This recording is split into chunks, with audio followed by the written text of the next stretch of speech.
So today we're diving into the incredibly complex situation unfolding in Iran.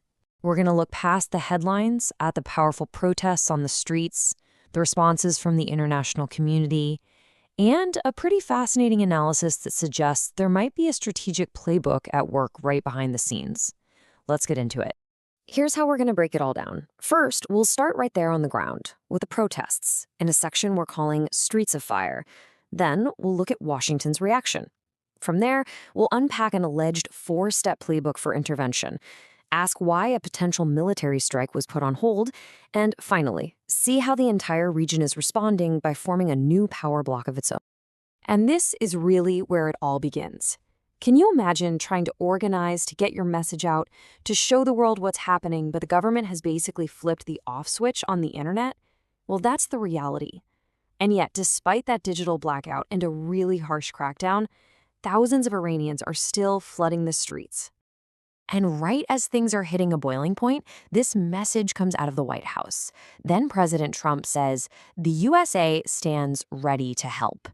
Now, that's a statement that throws a whole new layer into the mix, and it definitely raises the question of what that help is actually supposed to look like.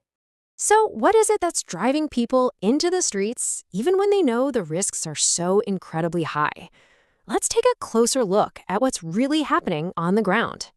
Okay, so this really shows you the stakes here. On one side, you've got this incredible defiance from protesters, but on the other, you have this chilling warning from the state. The Attorney General has actually labeled dissenters an enemy of God, and in Iran, that charge carries the death penalty. I mean, the risks they're taking are just astronomical. And that brings us to the very real human cost. According to human rights activists, the crackdown has been absolutely brutal.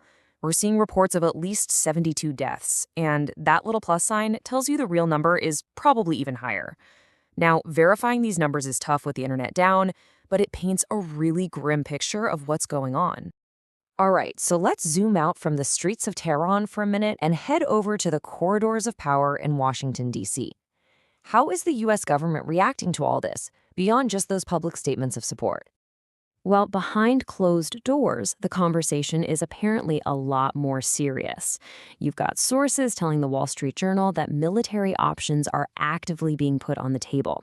Now, no final decision has been made, but the fact that these plans are even being drawn up, that signals a huge escalation in tensions. So this leaves us with two completely different ways of looking at this. On one hand, you have the official U.S. position, which is all about solidarity with the Iranian people and their freedom. But then there's this other analysis that says, hold on, this is a classic geopolitical move, a textbook strategy, they call it, to weaken a government that isn't falling in line. And that's the million-dollar question, isn't it? If there really is a strategy at play here, what does it look like?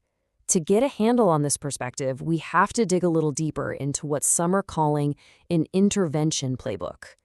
So there's this one analysis that argues that the moves we're seeing aren't just random. It suggests they follow a very specific four-part pattern, a kind of playbook that has allegedly been used before to influence other countries. Let's break down what it says. Here's how it's supposedly laid out. Step 1, you hit the economy with heavy sanctions to create hardship for everyday people. Step 2, you promote an agenda that frames the government as the only reason for their suffering. Step 3, you encourage civil unrest, maybe even property damage, to create a sense of chaos. And the final step, the ultimate goal, weaken the regime until it can be controlled or forced to accept outside demand. And this quote from the analyst Faisal Warich really gets to the heart of that argument. It basically says, look, this isn't fundamentally about human rights, it's about power. It's about what happens when a nation refuses to go along with the strategic interests of a global superpower. This brings us to a really interesting puzzle. If military plans have been drawn up and tensions are practically at a breaking point, why the wait? Why has a potential strike been put on the back burner?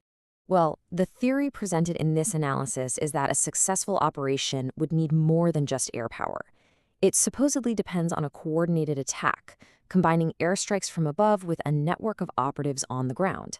The source alleges these operatives were installed by Mossad, and according to this theory, that ground network just isn't fully in place yet. So, what's the end game here? This analysis suggests it's not really about installing a specific type of government. It's about getting concrete results. And it boils down to three big conditions. Get Iran to stop challenging Israel's authority in the region, force it to roll back its nuclear program, and have it accept partial U.S. control over its massive oil and gas resources. Of course, none of this is happening in a vacuum. You better believe the other countries in the region are watching all of this go down, and they're not just passive observers. They're making some major moves of their own. You know, when you're faced with the possibility of another huge conflict right on your doorstep and the sheer unpredictability of foreign intervention, you start to think maybe you can't rely on outside powers for your own security. So, key regional players are reportedly deciding to take matters into their own hands. And these are the core members of this new bloc, according to one analysis. You've got Pakistan, Saudi Arabia, and Turkey reportedly working together to build up their own weapons manufacturing industries. The goal here is pretty clear: military self-sufficiency. The thinking behind it is simple, but it's also incredibly powerful. If you can make your own weapons, you can't be cut off by sanctions. You can't be pressured by your suppliers.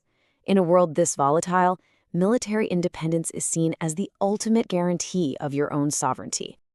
So, as we watch this whole incredibly complex story play out, it leaves us with a really fundamental question. You've got a popular uprising for freedom, a global power offering help, a supposed playbook for control, and a whole region arming itself in response. It forces us to ask, what is the true legacy of foreign intervention in our world today? Is it a pathway to liberation, or does it just end up sowing the seeds for even more chaos?